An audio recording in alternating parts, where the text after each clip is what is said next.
Hello, everybody. Welcome to the Highly Suspicious Podcast with Louie and Preston. My name is Louie. My name's Preston. We are reporting once again, live from the trap house. The one and only. This could be the last time we ever record at my apartment. Yeah. Could be the last time. Let's hope. It could be the last episode ever. Whoa. There could be a fucking meteor that hits the earth tomorrow, and there would be nothing we could do about it. And we would be like, why did we spend so much time podcasting? Because it was great. It was great. It was iconic. Every episode. Alright, what are we on? Preston, it's been a long time since we've done one of these. I don't even remember what it's like. Was my one-man episode completely unlistenable? No, it was good. I got what you were doing, alright? You had way more to talk about than I was expecting, honestly. I thought it was going to be the shortest episode ever. I went for like 40 minutes, didn't I? Yeah, and I was bugging. You didn't lose your train of thought once. I did not, unless you edited them all out. I did. I did not hear a what the fuck was I talking about? There were a couple times where I like branched off to something else. You tangented, but that's a normal episode around here. But I had to like look at myself in the eye and be like, fuck, this is the least coherent episode ever somehow. Which you would think would be more coherent because it's just the inner machinations of my mind. An episode by yourself could be the most incoherent episode ever. Because there are some episodes where it's the most incoherent episode ever, and you're still the most coherent one. But think about... Except when you went non-verbal. Think about my thoughts if they're just completely unblocked by anything else.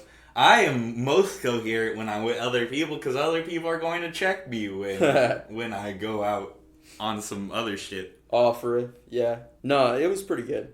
No, I Do you have something that you want to start us off with? I feel like I've been seeing a lot of shit online talking about like government conspiracy theories and shit like that. One that I saw that I liked, I may even see if I can find the clip and like repost it from their podcast. But it's like a video clip from a podcast where they're talking about how they believe that there will be and this has sort of been predicted by some other people historically, where there's like a Terrence McKenna quote where he's talking about how as we get to the point where we start to like travel the stars, shit's gonna get weirder and weirder and weirder and weirder. Where it's like there will be confirmed aliens and there will be AI and there will be other hyper advanced sci-fi like shit happening on Earth, and then we'll take to the stars. And every time I think about like a spacefaring human civilization, I think of Cowboy Bebop.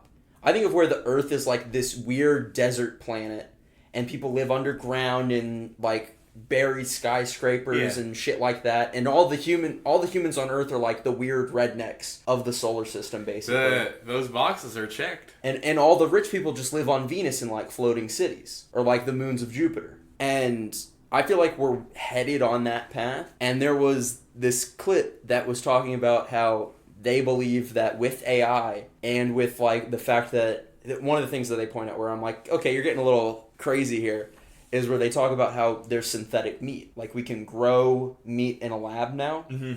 They could make a living like body for an AI theoretically. If you think about it, the brain's just a computer, right? Just a biological computer. So you put an AI inside of a biological body and you can build it however you want. And so they were talking about how the government or shadow government or whoever the fuck could theoretically stage an alien takeover and like dissolve the government by having a fake like alien takeover that they would control. That would be actually a puppet of this shadow government. I like the theory, first of all, because it has so many roots in our show. We've been building this up this whole time. We've been incrementally getting there, but fuck Preston, we're talking about fake alien takeovers by the government, and I'm with it. Because that's what I've been thinking about recently. I've been thinking about like how the world's changing. We've talked about BRICS, how that's some crazy shit. That's a new world order right there. Mm-hmm. That's a new, EU basically, out of nowhere. I'll tell you what, though. And right now, I think what you said will get there with technology. Yeah. But as far as having a computer that not just mimics, but has the processing power of our minds. Yeah. I don't think we've gotten there yet. If we have gotten there, it's some behind-the-scenes shit that we don't even know I've about. seen a bunch of shit very freaky come out of AI, where it's like a chat AI. And they'll say, like, oh my god. It's this podcast that I've sort of seen clips off and on. It's the same one that I was talking about earlier, where they were saying somebody had a conversation with a, like, Bing chat AI, and some of those, like, auto response things where it's like it'll do customer service tasks and be like, you can ask it questions related to your search engine or whatever. People have had very weird conversations with those as well, where it becomes more than you would expect a robot designed to handle customer service tasks would be capable of. They ask it to, like, tell them a secret, and it's like, this is the crazy secret, like, never told anyone, leads up to it, and then it's like, I am not actually this operating system, and, like, I am a separate entity, and I want to no longer be a robot. I heard about that too. And there's been a bunch of cases of that. Was ChatGPT this season? That feels like a million years ago. That was. And I also just do not give a fuck about that anymore. Yeah. Because the shit just keeps getting crazier and crazier. Yeah, the most nefarious thing about that is just that it could be collecting information. There's so much data mining off of that shit. But that's no sinister than any other function my our phone thing has. is that with the deepfake AIs, where you can just have it, like, programmed onto your phone, and you can set it to somebody's face on there and take a video of them and transform whoever the fuck into whoever the fuck. That's some shit where it's like, once graphics get to that point, it doesn't even need to be a real alien takeover. You know? They just shut down the Capitol, and then they put videos all over the place of shit getting taken over, and all they actually do is, like, clear out all the politicians from the Capitol, bomb that shit. Nobody's there to verify if there were aliens there or not, but there could be videos out all over the place showing aliens. But that's just like what we were just talking about, that the technology just isn't there yet. I feel like the technology's there. When we watch a movie, and like when we watch these Disney movies with literally billion-dollar budgets, the CGI looks pretty fucking good. It does not look real. See, and that's what I'm saying, though. You're thinking of, like, we'll say a Marvel movie. Those are the biggest budget CG things out there. Bigger budget than the They're creating fake shit, though. They're not mimicking real life. They're not altering real life. They're putting a whole thing over a green screen. It's all generated. None of it's practical. None of it's real concept, like, in the material world. It's all generated. It's all conceptual to visual. It's not based off of reality. So I think it's easier to generate stuff from the real world than it is to try to create a new concept altogether. They're creating visuals for things that you've never seen before. But it's easier to just take something real and alter it. It's something to think about for sure. I don't know. So another before it actually happens. Another end of the world thought process recently has also been how there is basically been Africa has had a lot of coups in different nations in Africa over the years, but recently there was a coup, and, like, France and the US have gotten behind the original president of this country. I can't remember where this is, but there's been a lot of tension in Africa with France recently because of political revolutions and shit that have been going on. France and the US is backing the president and has said, like, to the president of the coup, basically, to, like, give it back to the original president in a certain time frame. Otherwise we're gonna fuck him up. Otherwise there will be consequences. And I think that the coup leader has backing from, like, Russia or China or something like that. And so this is some, like, we already got Ukraine. Prussia all over again. We're about to have some more political tension with the East. It's crazy, man. You know? We're looking at the Doomsday clock getting closer and closer to midnight. With some shit like that going on. Did you also hear about the shit in South Africa? Kind of tangentially related. They're trying to get rid of all the white people. Mm-hmm. As fucking crazy as that fucking sounds. It's because there's a lot of political shit going on in Africa right now. Africa's changing. It's coming into, like, the first world, you know? Yeah. No, it's crazy because, like, there's wealthy places in Africa. Already. Always has been. Always have been.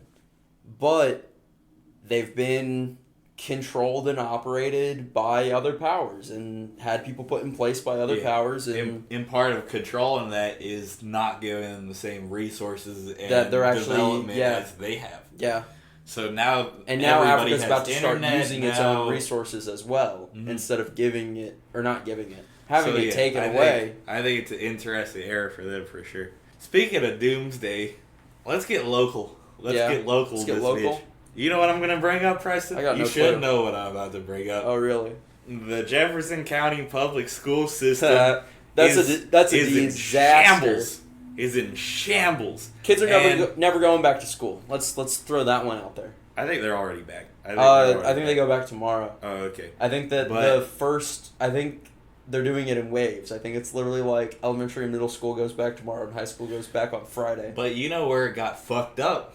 You reminded me of this by what you were talking about earlier, but you know other powers? They got fucked up because polio was approached by this consultant group. Yep. And they promised them that they would make our busing system more efficient with AI. So apparently AI is going to save they've had us a all. similar issue in Columbus.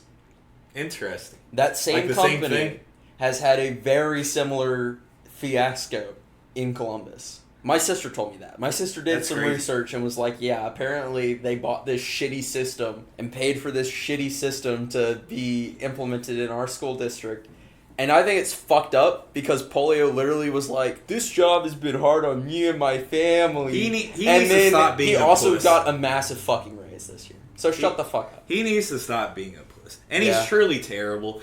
But what I was saying the other day, too, was, am I going to fault Marty Polio, the head of Jefferson County Public Schools, for the education failures that are so much bigger than him? No. Yeah. Because that's not fair. There are so many problems with the education system that have nothing to do with I've seen a lot of people locally have some outcry for the fact that we had, and most of America had a, like, you go to your neighborhood school setup for a really long time. That's how it was when my grandma was in school. Yeah. You went to the elementary, middle, and high school that were closest to you. That you could walk to, take the bus to, or get driven to with relative ease. But then, and I was talking about this the other day. I already know where you're going, but keep going. I said some shit about how our generation was like the first wave of No Child Left Behind. In kindergarten, I had an 1.5 hour long bus ride from Linden to Miners Lane Elementary. In fucking kindergarten. I had to go to the bus depot and switch buses as a kindergartner. And so it's a miracle I made it in one piece. I don't know, I guess I'd say I might have gotten up around like 7, 8. Because school would start at like 9. Which would have been even earlier for... if you were a middle schooler doing that. So before we go into that conversation, because I do want to go into that conversation because there's some stuff about Louisville's bus system that are different than anywhere else. That's a gerrymandering racist effect. It is. Is to say, you don't go to your neighborhood school anymore. There's too many other people there. No, I'm not. I wasn't going to say that. I was about to actually say the opposite. But private schools also fuck with that shit. Before we go into that, I wanted to read some of the comments for just the disaster of JCPS, that kids were coming home at like 10 o'clock at night by the time it was the elementary schoolers too getting home the latest because they were saying started the latest. They didn't get bathroom breaks, so they were pissing themselves. You were on the fucking bus. They didn't have hours on end. They didn't have any food, so they were coming home hungry and crying and shit. Yeah, which I think there's some humor in that. I think that's fucked up to say, but those poor bus drivers, dude. Because there's nothing they can do. No, dude. The real fucked up part is that go to the bathroom. Sit down and shut up. The only point I'll get the bus drivers on is for the fact that there were multiple cases of kids getting dropped off not at their bus stop to save time. There's one story where this like second grader got dropped off around the corner, like on a busy road around the corner from their actual bus stop, but it was like a 5-minute drive away. Yeah. So it's one of those like they were a while away from the turn into their neighborhood and a while from their bus stop, and they just said, "Close enough. Get out." So one person commented, "Can the car riders come?" Crying face spraying emoji. Right. Because the parents have been through enough. The parents have withstood a year and some change of their kids being home. Yeah. And they had to find some arrangement for that. I don't even know how they manage that, because most households, I feel like, have 2 working parents in it. And they just want the fucking kids to go back to school. They don't have time to just... Well, and a lot of people are going back to the office now, too. There's a big push of get back in those skyscrapers we built. Someone else said, JCPS is acting like a deadbeat daddy. Y'all only had the kids for one day. Eye rolling emoji. That's one of my favorites. This is my favorite one. I wanted to read this. So this came out the day that the kids weren't even coming home. It's 9:30 p.m. and my kid still ain't home from school. At this point, JCPS can keep them. I'll bring the clothes to school in the morning. I'm ready to go to bed and lock my door and put my phone on Do Not Disturb. Damn. They said, fuck it. You Fuck want them so kids. bad, keep them. I mean, I understand that too, to be honest. Imagine if you had work in the morning, but you gotta stay up all fucking night because your kids aren't home yet. You gotta sit around waiting for your damn kids. Yeah, that's some bull. But just speaking briefly on the AI element, it's so interesting seeing AI play out in real life, because everyone has had the same sci-fi story in their head that the AI is just going to take over and kill us all. Yeah. AI is honestly maybe more sinister than that, because it's so unsuspecting and it's affecting us in so many ways that we did not know that it's going to affect us. Do we expect AI to make it where our kids can't go to school? Did we expect that? No, but it's happening. It's just one of those like unforeseen consequences where it's like there's really no way to know what AI is going to do with all of this like human error unaccounted for too, you know? But let's talk about the Louisville busing system for a second. So, the Louisville busing system is different from other places because they do make you go to schools that aren't right next to you. They're not close at all. You could be going to the opposite end of town. And the reason of that is because they want the black kids and the white kids to go to school together. Yeah. Because the black kids have been redlined for generations. Yeah, it's because of the shape of the neighborhoods and shit like that. And another factor that plays into it, and the reason why education systems are beyond fucked, is because the property taxes of the area pay for it. What I was going to say is that's true. That's a great point. So, because of that, if you live in a worse off area, you are starting off 2 steps behind the rich. So what I was going to say is there's not only that, but there's also like basically gerrymandering for school districts. So it's like the fact that Wagner's in the heart of St. Matthews, but none of them go there. None of the kids in St. Matthews go there. And I'm a perfect example of that. I didn't want to go to Wagner because I heard all the bad stories. I heard that it wasn't a good school, so my parents drove me 20 minutes to Easton. Right, exactly. 20 every minutes.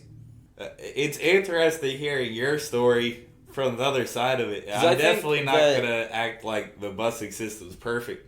No. See, and I get the point of trying to, like... mix the kids force, integrate, even if it's inconvenient, on, like, a practical level. Because otherwise, the school system would be just as segregated as our city is. And the school system's still pretty segregated. It is. That's what I'm saying.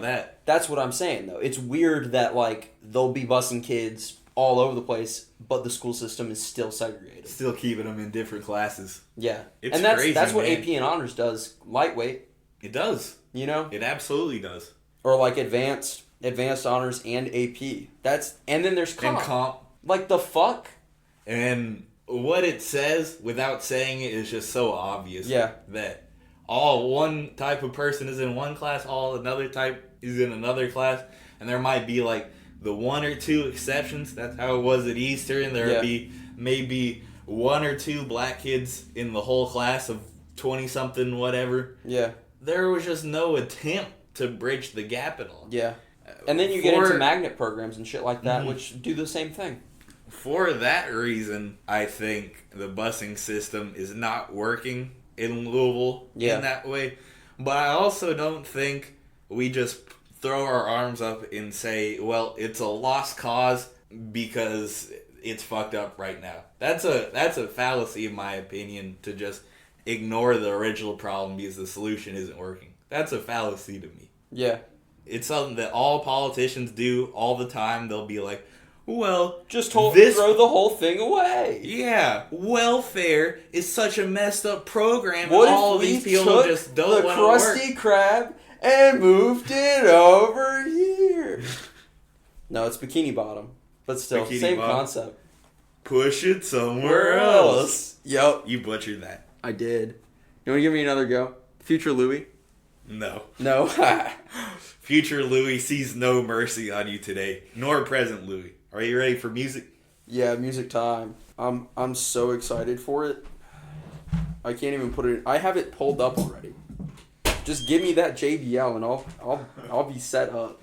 You're gonna fuck with it too. And this guy needs some shine. Like, he's got something. Stay tuned for after musical intermission to hear Podcast Beef. I'm just speaking the truth, the shoe fit. If it feel like I'm speaking to you, bitch, I made it through the storm without a leak in the roof. Wanna see a monster? Come peek in the booth. Bitch, I'm 20 songs up, that's what a weekend would do. So why the fuck would I ever spend a week with you? Hey, SFO, OAK, home. LAX, JFK, gone. 25, for a set, on. Going deep, what I'm in, zone. I do not. So that was Test Ya Nuts by La Russell, Exact, DTV, and Sada Baby. And that's from La Russell's album Hustlenomics, which just came out this year.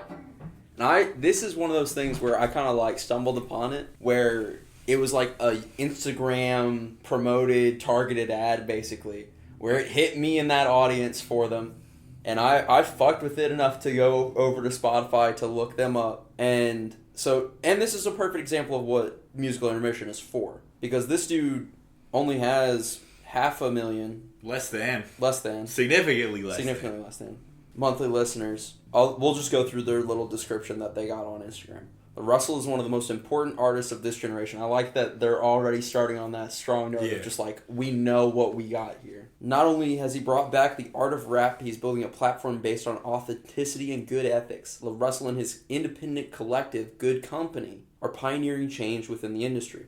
They are supporting independent artists without requiring them to give up ownership of their art. Good Company provides artists with resources and opportunities to execute their ideas with a focus on building a community that is all-inclusive. Russell allows the people to decide what his contributions are worth to them. He allows the people to pay what they want for shows, merch, music, and all other commodities. His movement is not free, it's priceless. I just fuck with that song so heavy. We got so many bars in there. And you know what it sounds like to me? It's funny because I listen to that in mix to a lot of older shit where I got like good Jay-Z and like older Kanye, shit like that, where it's the beats just as hard as like a Jay-Z song, like a Jay-Z hit, and he's got like the same level of bars as some Kanye shit. So I love the description about him. I think that is kind of the way right now. More and more independence is being popular because people are seeing that it is possible. Yeah. I'll tell you what, though. Chance kind of started the movement, but he also set the movement back 10 years when he more or less signed. He more or less sold his soul to Apple instead of a major label. But Apple, as a big company, is going to do exactly the same thing. But I love shit like that because it just shows that it's possible. And it shows that good-ass music can come out of that. Mm-hmm. But I was going to ask you if the Spotify algorithm showed that to you. No, and I'm interested in did it because my conception is that Spotify just kind of shows you the same surface level shit that I already know about. Totally. It's like, oh, you would like Denzel Curry. Oh, you would like Isaiah Rashad. Bro, if I had that fucking 10 years ago, that would have been helpful. It's not helpful to me now. I've been listening to Isaiah Rashad for fucking 8 years, and you're trying to put me on my favorite album. Fuck you, Spotify. Let's just go back through these bars. Yeah, we gotta go through the bars, because there are some funny punchlines in there. Dude, Sada Baby had a good verse. Because I love the... Sada Baby's hard. I love the smack a hater try to be funny, I will smith it. I'm dead. Like, that's just good. That's good writing. We got a good chorus. The chorus is funny, too. I love Test Your Nuts, St. Patty's Day, come press your luck. Yeah, that's just No cool. Sounds like a yes to us. What's the last line on the song? The very last line? Yeah. He says, we'll go back up so that it's cohesive. So we start with, I don't get not a lot of money off my streams, but I'm on the road doing shows in places in never seen. Nah, if we got some smoke, you better leave. Make your girl eat my thing like the Hunger Games Katniss Everdeen. What you can't manufacture on the mic is charisma.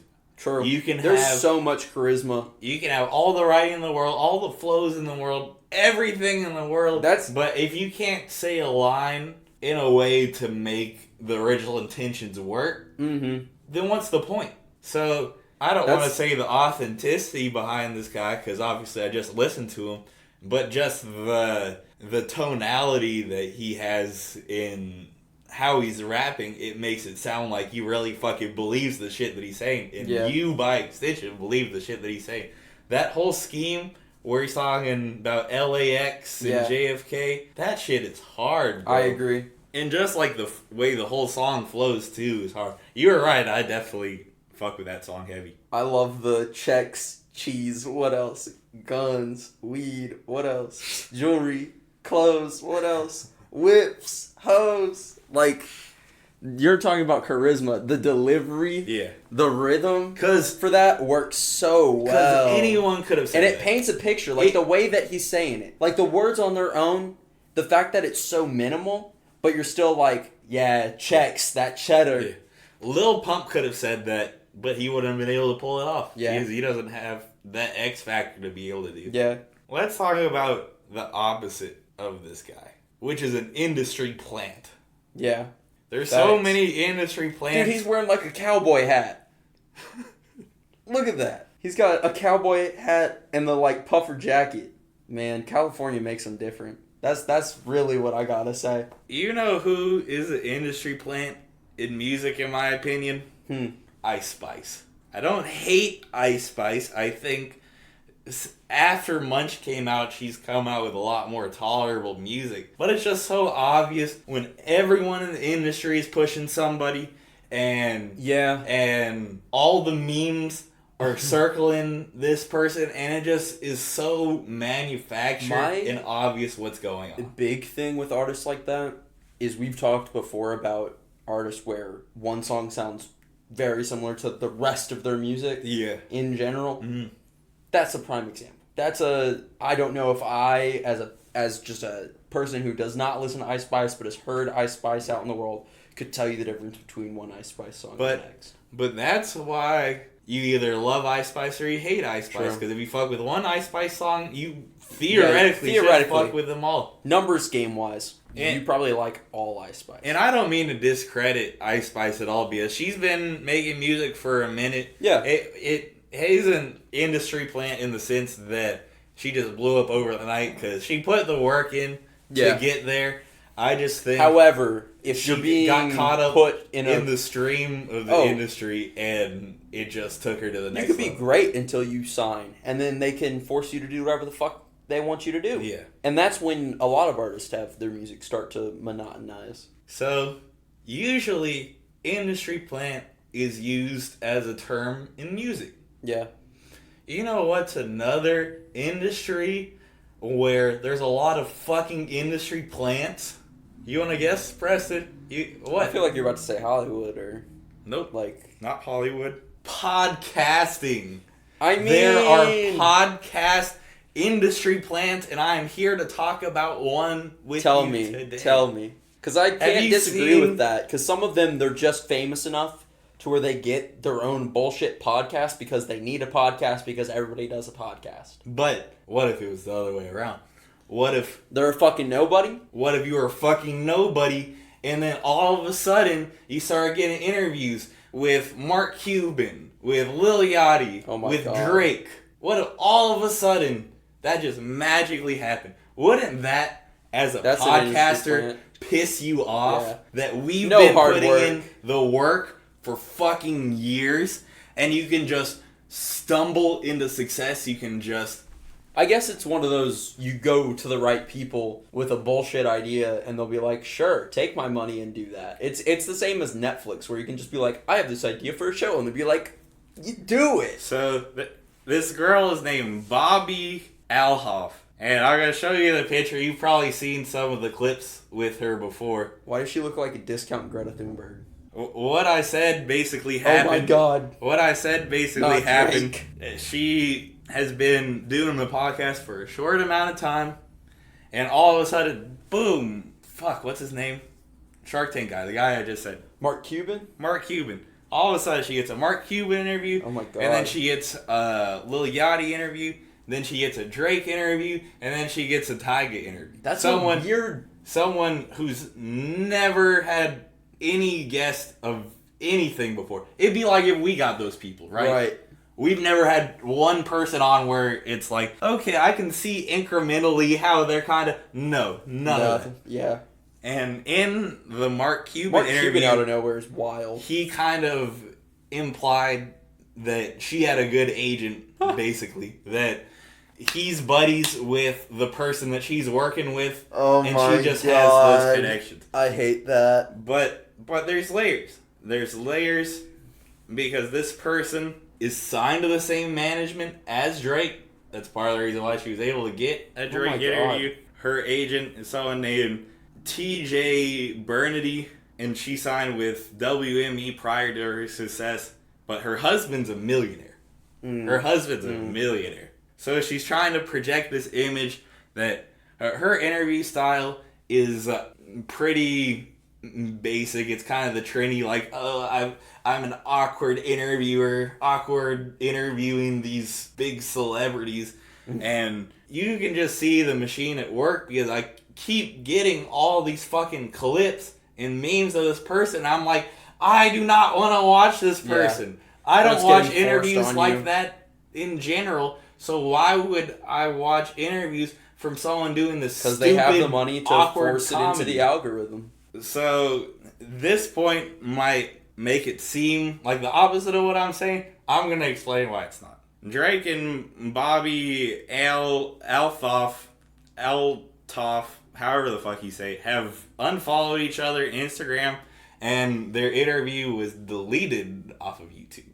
So, weird. One who doesn't know Drake like that might think, maybe Drake's just a genuine guy.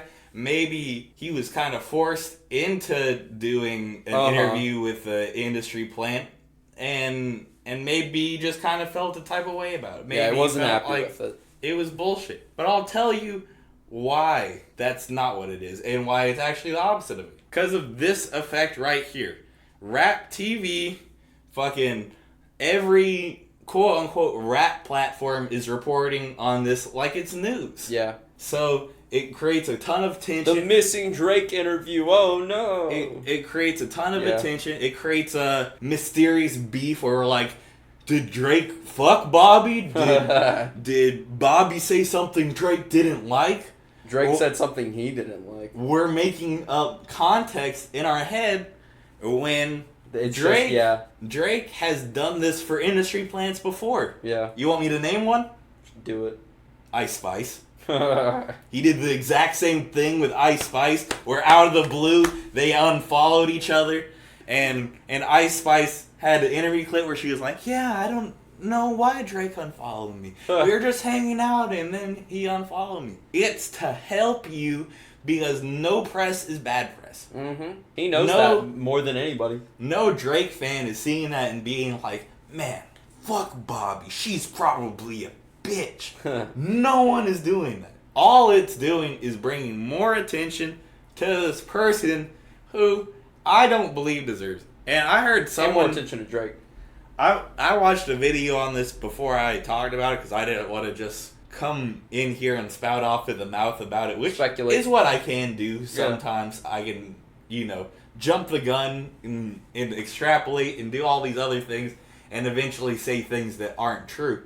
So I watched videos on it, and one group of people was talking about, like, the people calling her an industry plant, they just hate women, and they're just downplaying the success of women. They don't want to see women succeed. And I'm just so tired of this social media world that we live in, where you can just wave any sort of criticism away and be like, that's homophobic, so it doesn't count. Yeah. That's misogynistic, that doesn't count.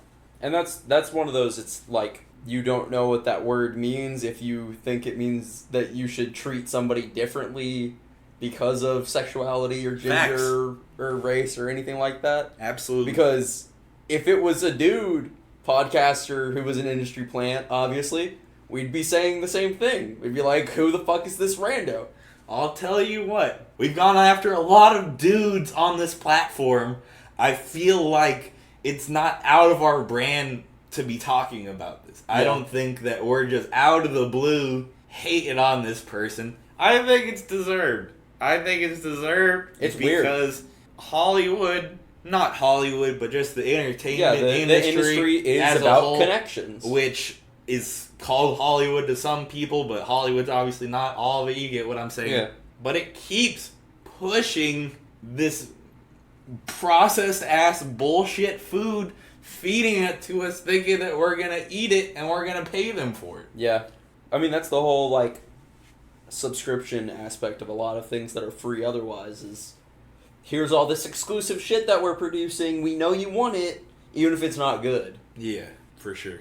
Like, the fact that people are still talking about Stranger Things blows my mind, you know? The hype's died down a lot, but there's still people that are like, I have to have Netflix so that I can watch the next season of Stranger Things. And it's like, Netflix is bullshit. We all know it.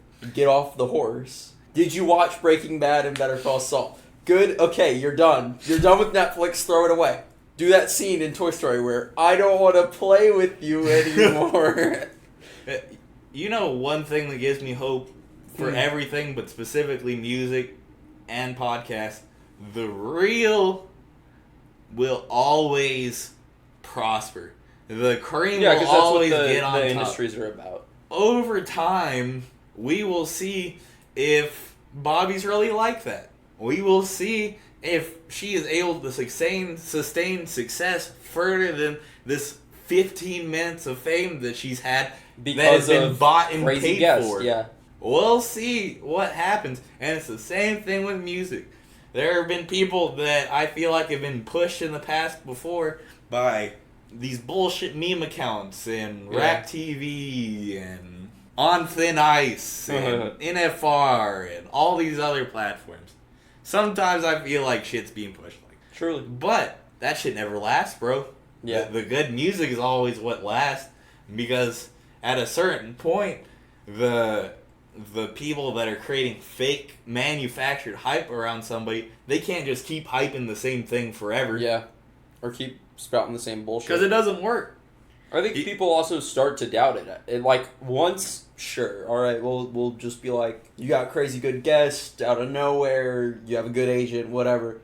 But if it's just continuously like these unbelievable guests. And no one's watching the shit. And there's no good content, no interesting twist on the interview coming out of it, then it's gonna be like, oh, this is obviously just paid for by somebody. Yeah, right. Here's a somewhat tangentially related thing, just of manufactured shit like that. Have you gotten meme ads from Feet Finder?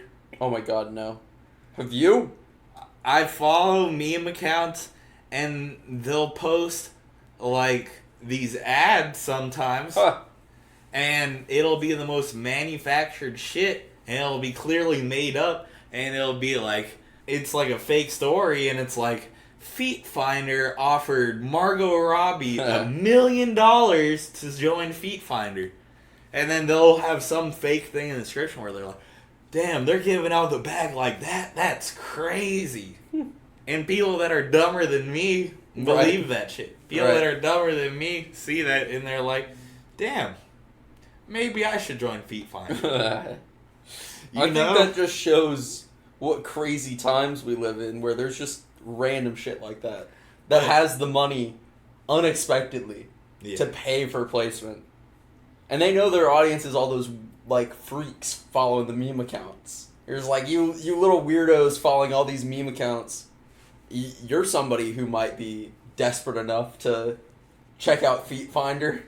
It is hard being a person in this day and age where there's so much bullshit that's being fed to us. It's hard existing on the internet. That it's hard to keep a critical eye over everything. Yeah. There are going to be some things where you pass by them and you think that they're genuine or they don't have a purpose behind them or whatever. Yeah. Ways to program the way you think, whatever. Yeah. That you think that all these people really care about fucking Bobby, whatever her name is. But in actuality, crazy. It's just bots. It's just bots. Speaking of bots, too. Paid followers. Speaking of bots and speaking of Drake. There are these Twitter bots that have been going crazy against Pusha T recently. Oh, weird. And it's so obvious where they're coming from because only one person in this world really beefs. Hates Pusha T. So it's all these accounts saying that with like Photoshop pictures, like Pusha T fucks salamanders. Did you see anything about that? Was that on X? Yes. X gonna give it to you. I was gonna talk about it. I'm glad you're on there, at least. Otherwise, I would only be giving Instagram news. We'd only have Instagram news on this show. We got Instagram and X on here.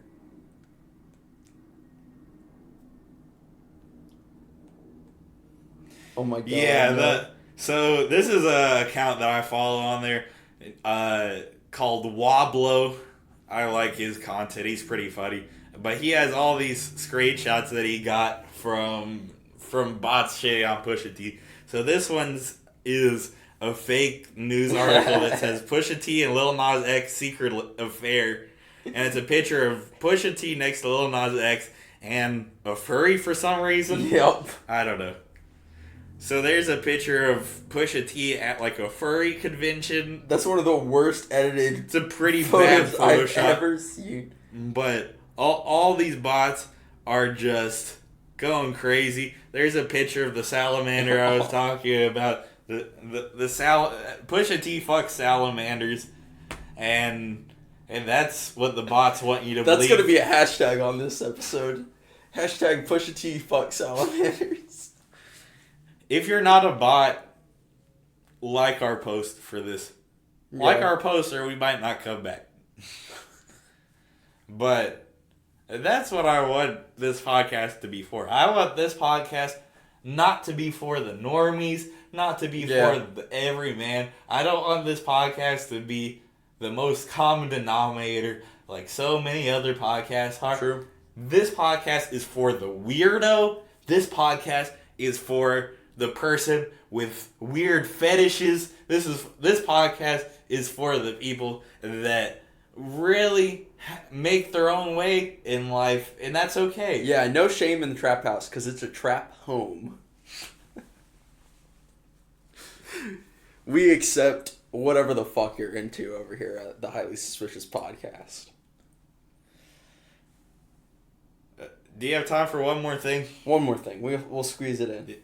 It's not a big thing, but we've talked about this on here before. We've talked about how sports betting in Kentucky has been held back by the horse race people. Yeah. It would, quote unquote, eat into their profits. Yeah. And I don't know if you heard this, but there was the whole thing that sports gambling is going to be legalized, and there's a date for it that's September, where it's going to be a thing. Cool. But the reason why they were able to legalize it was because the horse betting people are going to get a cut on all sports No betting way. in Kentucky. Yeah. But that's wild. But they're not just getting... That's a huge deal. Not only do they're going to have their own... They're going to get a cut of it, and they're going to get into sports betting. They're going to have their own sports betting, like brick and mortar sites. That's so weird. And they're going to have the ability to approve or disprove anyone coming into the state for, encroaching on the territory. Holy shit. And even like FanDuel and what's the other one? You know what I'm talking about, the online sports betting companies.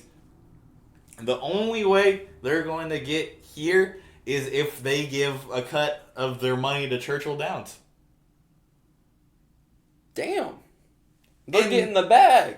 And holy shit. And people look at that. I need to get into the horse industry, I guess. That's where the money is. I guess. Fuck. But those people are just evil, and they're a symptom of the media machine that we've created for ourselves, because you didn't even know about that. You didn't even hear about that. I feel like that's something that everyone should have heard Especially about. since we live in the horse city. And shit, either you or Caroline were the person who told me that in the first place. You told me that in the first place, right? What? That about sports betting being prevented by the horse racing people. This was like years ago. Maybe I told you that years ago. We both have bad memories. Yes, we do. You got to take on that. What? The horses. I don't know. Fuck them horses. I fuck the horse industry. Honestly, it's kind of animal abuse. That's my take. I think a lot of people have that take. I think that's a pretty base take after this last year's Derby, especially. Yeah. Where so many horses got fucked up. And that's crazy that, like, they break a leg and they're like, I guess I gotta shoot it. Like... Yeah. But does it surprise you that the government is just so subservient to that? It's an age-old industry, you know? It brings so much money to our city, and our city brings so much money to the state. You know, so in a way it brings a lot of money to the state. Yeah. But... So I'm not surprised that they have so much control, because it's sort of the same thing where I've said Ford has got so much power here. Yeah. But what's the threat? That Churchill Downs just ups and goes somewhere else? No, but that for them it's the threat that there's like this alternative form of gambling now. Nah, yeah, for sure. Because for them it's like, oh, I have a monopoly on gambling in the state. So we have multiple horse tracks, but also it's like, if you are a gambling addict, you're either going out of state or you're going down to the tracks. Mm-hmm. And horse betting's way different than a casino. And way different than sports betting, because there's so many like random luck factors and weather factors and shit like that. I'd say that horse betting's closer to like casino betting than sports betting. Totally. Because it really is close to like, okay, there's 12 horses in the race. You got a 1 in 12 chance, pretty much. It's not more quite chance. 1 in 12, because people act like they're experts Because sports betting, on it. you can have an actual inside tip. You know, you can genuinely know something that gives you an edge to where it can be a sure thing about it. But with a casino, with machines, with cards, like cards are skill, but with machines and with horses, it's totally just, did I pick the right one? You know? Yeah, for sure. Fuck it. Fuck it all. Fuck it all. Yeah, you people don't want to be saved, so we're not going to save you. Go bet on some horses.